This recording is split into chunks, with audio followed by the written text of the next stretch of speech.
Hello and welcome to Heal Thyself, Benefits of Holistic Living. I'm your host, Mia Saenz, and in this segment with me is Kirsten Korot. Now, Kirsten is, she was a rock musician. She is a amazing, beautiful sound healer, and that's the reason why we have her on today, not just because she was really cool in the 80s, but because she's really cool now. So Kirsten is going to help us. She's going to share more of her journey and her story with us. So I'm going to bring her on right now. Welcome, Kirsten. How are you? I'm good. How are you doing, Mia? I'm good. I'm good. It's a great, beautiful day. Now, for those who don't know what sound healing or sound bath is, you have one of your or some of your bowls with you. Do you want to show us one of them, what they look like, before we get into all our other fun stuff? Can we see this? This is my big Yes, mama. that's your big So, mama. yes, this is over 200 years old. This is one of the Tibetan bowls. Yeah. So you hear the sound and the vibration, and then you can hear some of the other bowls I have next to me. So they make sort of a choral sound, but the vibration is very powerful, and the body feels that through the brain into the body, into the cells. Yeah. I went to one of your sound baths a couple years ago, and it was amazing. It was actually the first time that anyone asked me to focus in on the movement within my heart, the pounding, the vibration, even the way that the chambers move.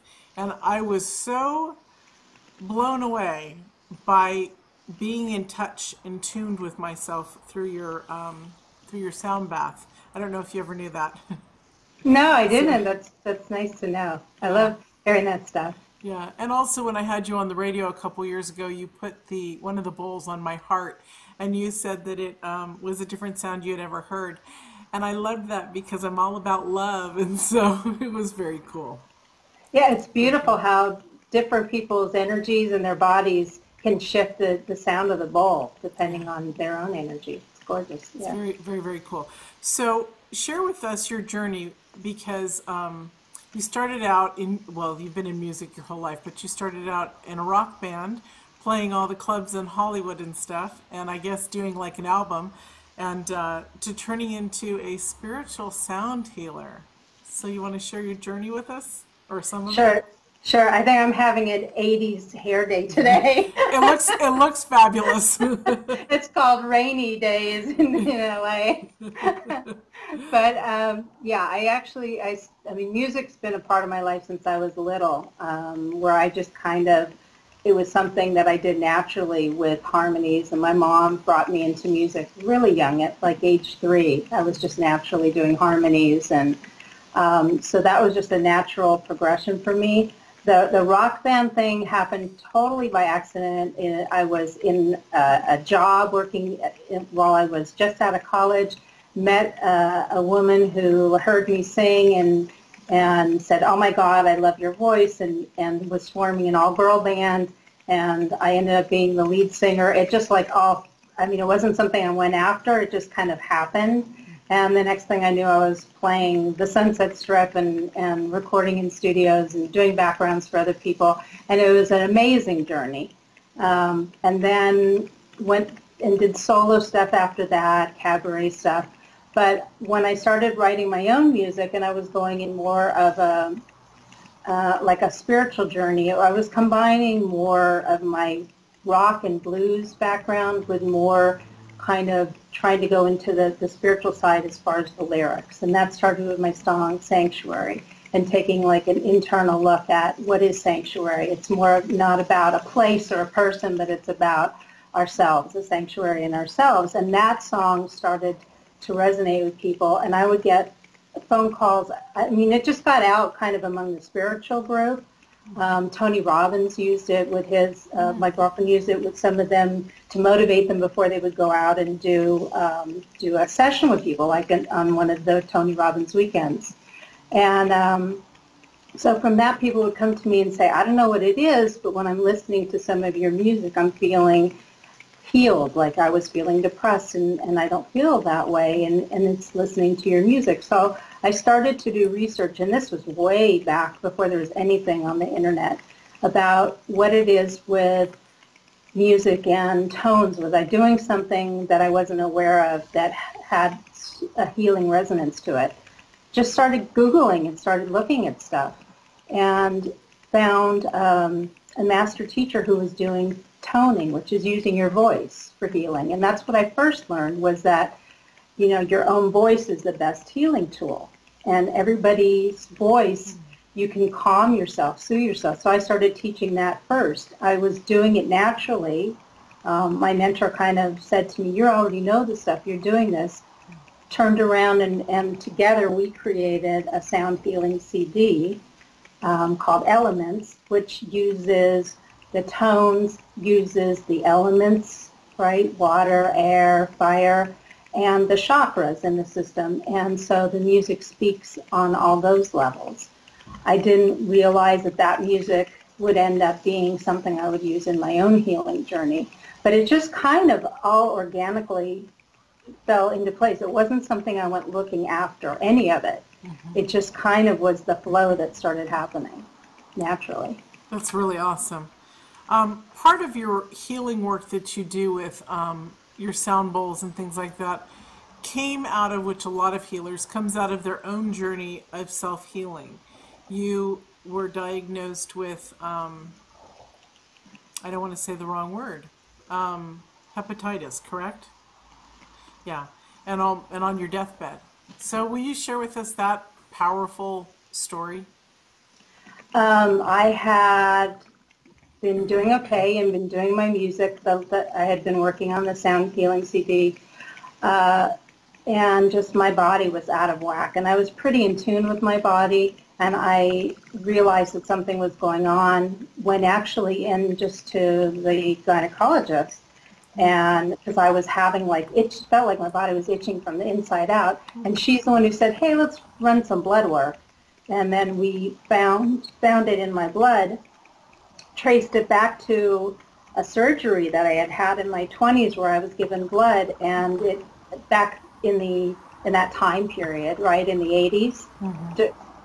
There was no testing for it, so they didn't know. So I'm like a lot of people our age, where it showed up because of blood transfusions, even, organ transplants that were done at that time where they couldn't trace it in the blood. Mm-hmm. So it had been sitting in my body for 20 years by the time we found it. So I was stage 3 bridging into stage 4.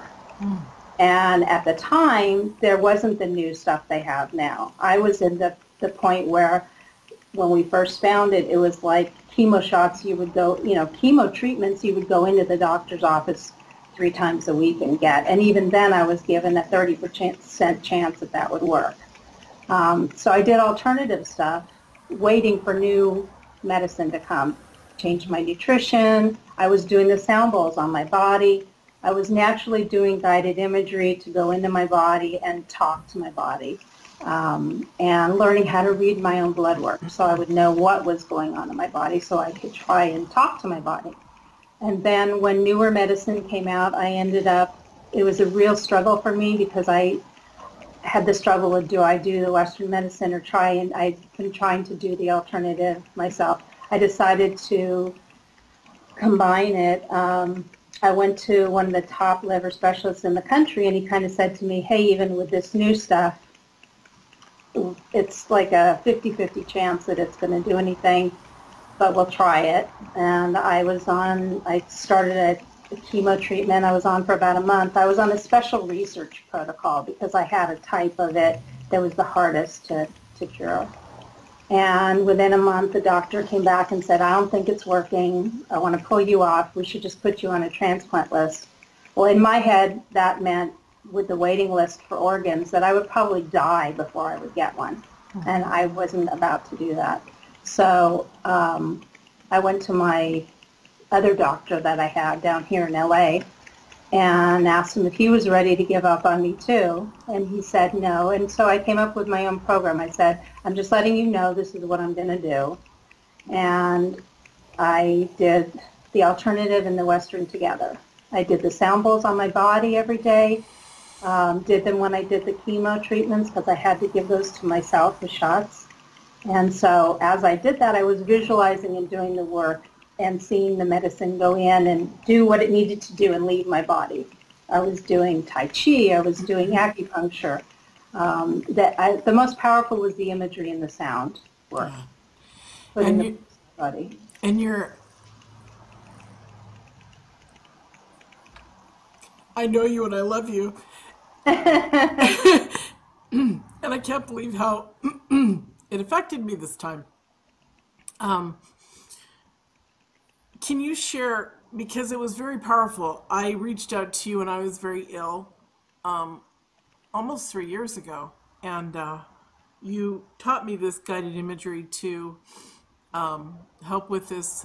They thought it was a bladder, some type of a bladder infection, but I couldn't go to the bathroom. I was paralyzed, and I was in and out of the hospital in Miami for a month, and I couldn't even fly back to Los Angeles. I was so sick. So can you talk a little bit about how you went in and got your dragon? Oh, yeah.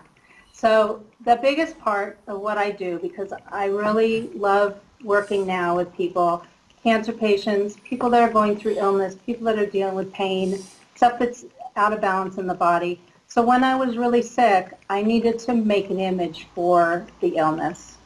And I just was doing this naturally. So it was a dragon in my body, and I needed to get rid of it. And so every time I went into my body, I would go looking in the forest for the dragon, and he was still there. And the funniest thing that I tell people is, so I'm a big animal lover, so I'm like the trying to be the goddess on the horse, going after the dragon. Except the only problem is I have totally not going to be able to kill the dragon because I can't kill an animal. So I just figure I'm gonna scare him out of the forest, as much as I can.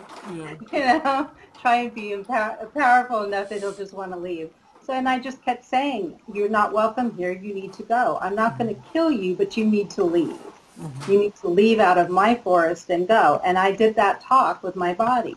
And I went in and I would go into the body on a deep level and look for him. Well, after that whole thing with the doctor giving up on me, I went to the other doctor and I said, well, how long do I have to clear this for me to know that I can get rid of this? And he said, basically 3 months. And so that was 2 more months I had. So it was my thing of like, okay, the dragon is going to be gone in 2 months. And so I distinctly remember the day that I was on the acupuncture table with the sound bowls on my body, which I brought with me to acupuncture, and the doctors used to giggle until they saw that it was really shifting something, because I would study my blood work. Right. In my mind, I would say, what does my blood work need to be? I would ask the doctor, and I would look for that goal. And when we would take the next blood work, we would see changes, and I was talking to my body. So I went in looking for the dragon this one day. I'm like looking all over in my body, and I could not find it. And I remember saying to the doctor, the dragon, I can't find it. Now, he had known my story, so he wasn't giggling anymore. I just said, it's not here. It's not here. And I had blood work the following week, got the blood work back the week after, and I had cleared it in the 3-month period. So I had proved the other doctor wrong. Funny thing is, a year later, he called me and said, is there anything you can do? And I said, no, I did it without you. Yeah. But so that was very powerful, and that's something I teach to people is you need to get an image of it so you also know that you want to break it apart. Do whatever you need to do. See it as an image. It just helps to see it being blasted away. Some people just want to blow it up. Some people want to push it out. But so you're not making a home for it. And so you can actually feel it and have something that you can connect to get rid of, to release. Yeah. So that's why the imagery is so powerful. It is. I remember my image of myself working with you was I was a mermaid, and it was an octopus, like Ursula from The Little Mermaid. Big old thing. Yeah, it's very powerful, very strong. And so you also work with cancer patients and things like that with guided imagery and to heal their bodies with the sound as well. So is everybody's hero, and monster, they're uniquely individual to their own essence, correct? Yeah, and the way we come to part of what I talk about, what I do is the discovery portion, which is the first step, discovery.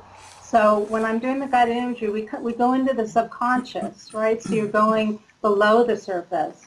And so they don't even know what that image is going to be until we're in that process, and it just comes up organically. You know, when I'm walking them through and we're doing the journey together and we're taking a look and we see what comes up, a lot of times they're surprised because it's something that they've never thought about before. So but it becomes their own thing. Now it could be an image, it could be a color, it could be a feeling. You know, it's whatever's personal. When I work with people, it's individualized and everybody's unique. So whatever comes up for them that works is what we get to, and then we work from there. Yeah. It's awesome. I do love your work. It's that's why you're here. Thank you. Not just that I love you. I love you too. Thank you. Okay, so share with us what are some of the health benefits. Well, we already know that the therapy and the guided imagery is a health benefit, but how can people use it in other ways that are not so severe? Because not everybody has a chronic illness or a life-threatening illness, but it still would work on. Right. I was thinking about it as you were talking. I was thinking about it even in our body as, say, women and men who are wanting to be healthier in order to be more physically fit and reduce or whatever. I just realized that could work on that aspect as well. It works on all kinds of things. When people have, even with weight loss, right? If people don't, you know, sometimes they don't even have a clear image of themselves until we go in and we do the discovery part, right? And we're doing an imagery so they can actually, this last class that I did, I had them step out of themselves and take a look, and people said, gosh, I've never looked at myself from that perspective of standing outside of myself and looking at myself. And so it's interesting what comes up when people do that in terms of how they see themselves that they don't even realize. And so that can be a starting point for things like that. In relationships, when they don't realize that there's stuff that they're still holding on to that they haven't let go of, that's standing in the way of them opening their heart may be closed, and because they haven't really checked in, you know, to it on a deeper level, there's still residual stuff that needs to be let go of. Depression, anxiety, you know, stress is a big thing too. And when you're able to try and release some of the stress, you know, the sound work really can help with lowering blood pressure, right? And working with pain management. You know, I have some people that come to my class and they'll come in and they may have pain somewhere, and then they'll comment afterward, I don't feel any pain right now, you know, and so for me that's wonderful, you know, because it goes in on such a cellular level. So there's so many different areas that I work with, and that's why I love it, because I can individualize it to the person and what their needs are. Right. But sound is very powerful, because you think of, like, what I tell people to think of is like when you go to the ocean and you pick up a rock or a shell and you throw it into the ocean and it makes ripples. Right? Well, sound and vibration do that in our bodies, because just like the ocean, we are bodies of water, right? We are made up of a large portion of water. Right. So when the sound goes in and if that vibration goes in, it's making ripples. It's moving stuff around, right, at a cellular level. Yeah. And so you can shift things. Very, very, very, very, very cool. Very cool. And it's an ancient art. It's just that it's becoming discovered here more so, but this goes back a long time in other cultures where they use sound. Right. And obviously a hint would be the Tibetan sound bowls, so. Yes. I wonder where they're from. Can you share with us, because I'm totally fascinated and I think that others would like to know too, what does a session look like, feel like to someone? So the first thing I do is, because I feel like anybody I'm working with, we're a team together. So this is a journey we're making together. So first it's this discovery. So it's first just talking about what's going on and discover. A lot of times what they come in with or for is not necessarily what we end up working on. So it's just a process of having a discussion first and doing some discovery about what things are going on. And then just what they want to work on.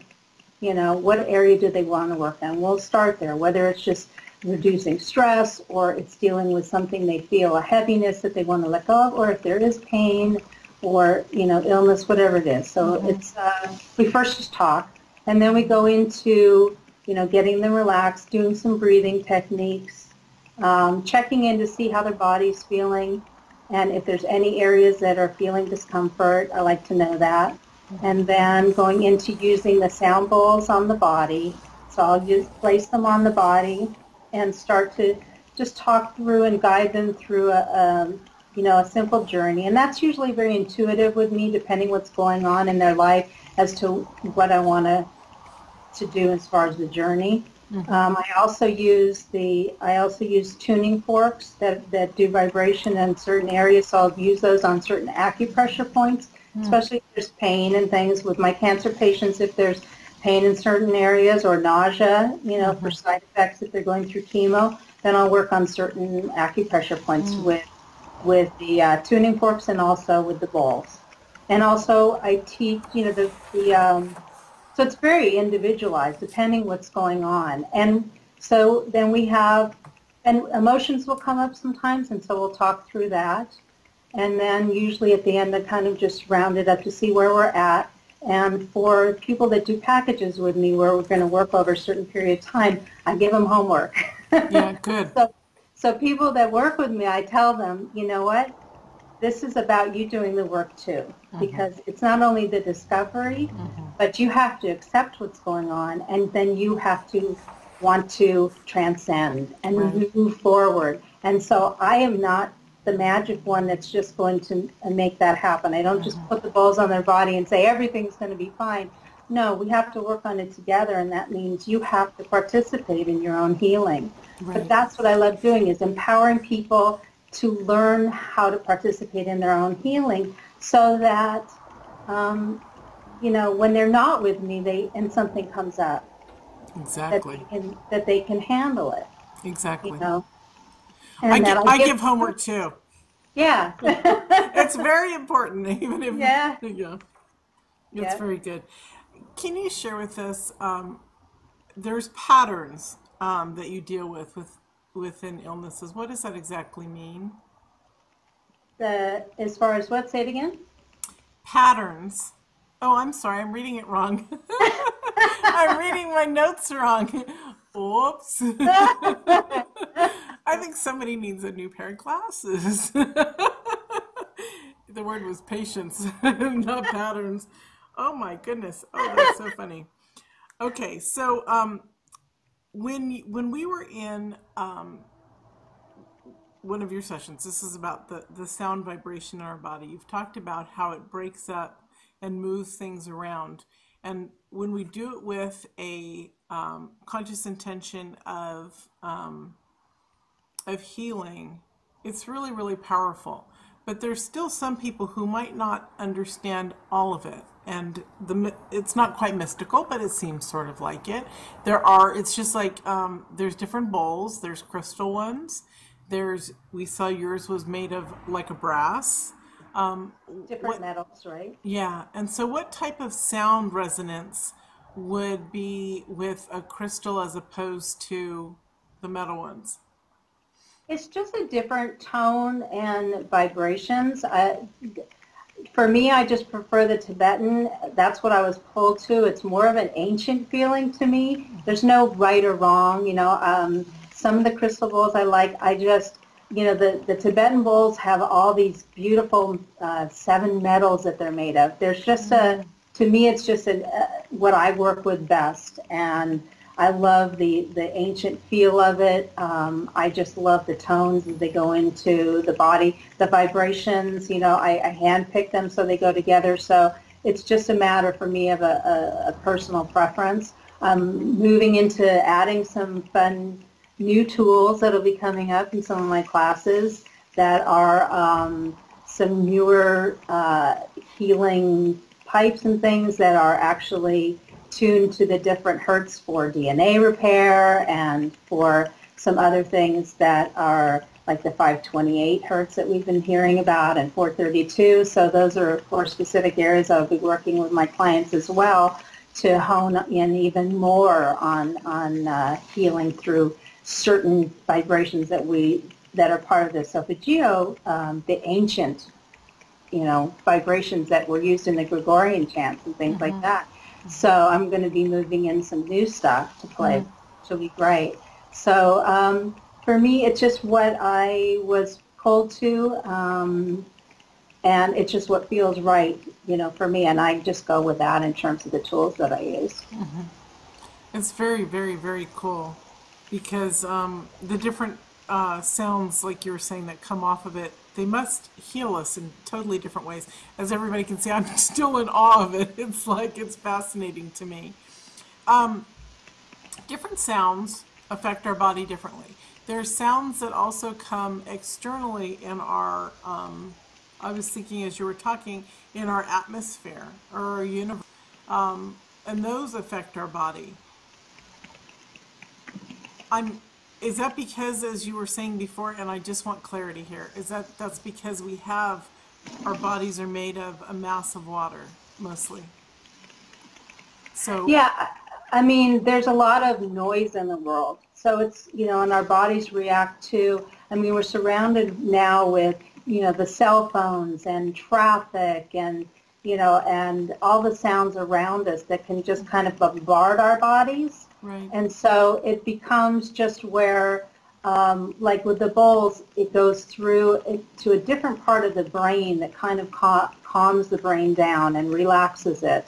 And so you get into that quieter space, and it starts with the brain basically, and the brain reacting to the waves. So yeah, in the world there's a lot of things that kind of attack us in terms of noise, and in music even, and I wouldn't say it's necessarily, there's research on it, but I wouldn't say that all like heavy rock music or anything is that. It just also depends on each person and what sets their body off, because we're so individualized. So, but yeah, there's one of the things that happens, I think, that I try and get people to understand is when we're bombarded by computers and cell phones and just the day-to-day stuff in the household and noise coming at you even from people and interactions and stuff, that you have to take time to settle down and quiet the mind and the body. And also there's sounds that go into our body that we don't even hear. Our human level isn't even capable of hearing. Right. That would be moving in and out on sound waves through our body as well. Right. I was thinking about the sound waves, and anyways, it just blows me away, and because I still can't get over. Sorry, everyone. I still can't get it because I'm very much into I visually check stuff out, and I still can't get over because we are water, and I can just see it all moving. Now, sometimes our central nervous system goes out of whack. Is Tibetan sound bowls, etc., a way in which to bring us back in? I've had some clients, or one in particular recently, that would have vertigo and almost vomit every time she'd go into meditation into a certain time period. She was okay, and then all of a sudden 5 years ago it would happen. You couldn't take her into a meditation. She would just start throwing up and spinning. That's something with the central nervous system. For some reason it keeps coming up that maybe the sound bowls are able to heal that. The sound is beautiful because what happens is when things happen in the body and the body gets in dis-ease, right? Disease is when we get out of balance. And so I know I've talked to you about this before, and I try and get people to think of it like a musical instrument. Think of it like a piano. right? And so when the piano is in tune, it sounds beautiful, right? And everything's balanced and it plays beautifully together. When it's out of tune, you hear a dissonance, right? So our bodies are like that too. Our organs actually, and there's science behind this as well, resonate to certain tones, right? And so when we get off balance, it's like those organs, those parts of our body are out of tune, and so they need to be brought back into tune. And so part of the beauty of using sound and having it goes in very quickly, and I think you've experienced this, very deep, very fast. At a cellular level. And so if you're working on certain areas, you can help create that balance. And there are certain bowls that are used on certain chakras, and the bowls, as you'd asked before, are tuned to certain notes, or they have overtones, and so you can place them on different areas of the body and try and create a balance and try and move some of that imbalance out of the way, and work with somebody on that. It's incredible. And also what just flew through my head was, how did they know thousands of years ago to put 7 metals together to create a certain sound in Tibet? It's like, wow. Well, obviously they're having their downloads too, their spiritual awareness and awakening.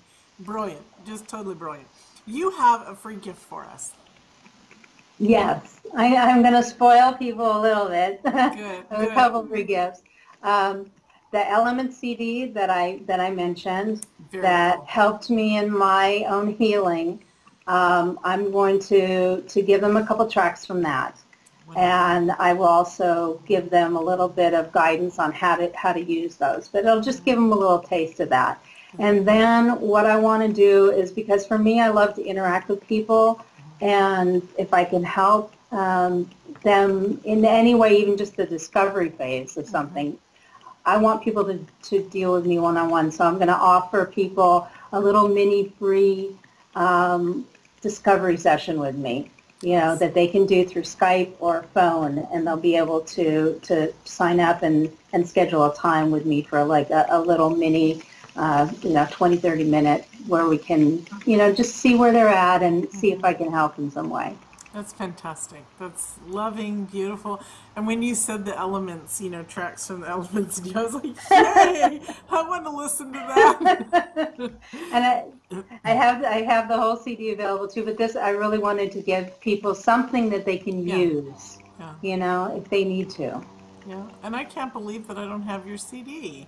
Oops, I guess we're going to have to correct that. I'm going to have to get your dang CD, because when you were talking about it, I was just like craving it. It was awesome. So wonderful. Well, sweetheart, can you leave us with some, not just what's in your heart. I'd like you to leave us with 2 things. One last thing you'd like to share with us about the sounds in our body, and then also one last thought that you'd like to leave just everybody with on a regular basis. Nothing regarding work, but just from your heart, because you have a beautiful heart. Thank Incredible. you. Yeah. Wow. If I could get people to just something I like to do in my class before I send people off is tell them, when you wake up in the morning, something I love to tell people to do, because we just often sometimes run day to day, and we don't check into our own hearts, and you know how powerful that is just maybe take even a couple minutes when you're in the shower or getting ready or something, and just like breathe into your heart and think about your favorite flower. Now you know what that looks like, right? You know what that smells like. You know what it's like when somebody gives you your favorite flower, right? And so you picture that sitting in the middle of your heart, completely wide open, when the blossoms are in full bloom and someone's giving you this flower.